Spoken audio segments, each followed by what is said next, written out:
আমাকে ঠকানোর অপরাধে একদিন তুমি নিজেও ঠকে যাবে। আমাকে ভীষণভাবে ঠকানোর জন্য হলেও একদিন তুমি কারো কাছে ঠকে যাবে। এই যে আমি তোমাকে এত ভালোবাসি ভালোবাসি বলছি, অথচ তুমি আমাকে কোনো গুরুত্ব দিচ্ছ না। একদিন তুমিও ঠকে যাবে।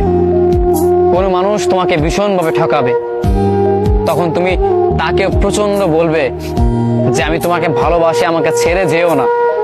এই কথাগুলো বলার পরও সেই মানুষটা তোমাকে ছেড়ে যাবে।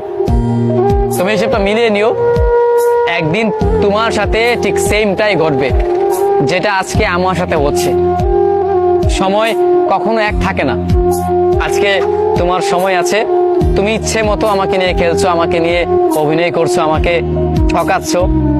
একটা সময়ের পর দেখতে পারবে কোন এক মানুষ তোমাকে নিয়ে খেলবে, তোমাকে নিয়ে অভিনয় করবে, তোমাকে ভালোবাসবে না, ভালোবাসার বিনিময়ে তোমাকে অবহেলা করবে। যতটুকু কষ্ট তুমি আমাকে এখন দিচ্ছ, একটা সময়ের পর ঠিক ততটুকুই কষ্ট তুমি ফেরত পাবে।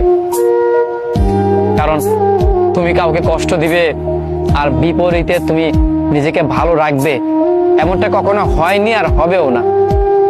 কোনো মানুষ এই কাজটা করেছে যে একটা মানুষের হৃদয়ে কষ্ট দিয়েছে, একটা মানুষের মনে ব্যথা দিয়েছে, আর সেই মানুষটা অনেকটাই ভালো আছে, নিজেকে ভালো রেখেছে, এমন মানুষ কখনো খুঁজে পাবে না। হয়তো তুমি তখন বলবে না, কিন্তু ভিতরে ভিতরে তুমি প্রচন্ড কান্না করবে, তোমার হৃদয়ে ব্যথা জমে যাবে। তুমি সেই কথাগুলো, সেই ব্যথাগুলো কাউকে বলে বোঝাতে পারবে না। একদিন তুমি আসলেই অনেক কষ্ট পাবে।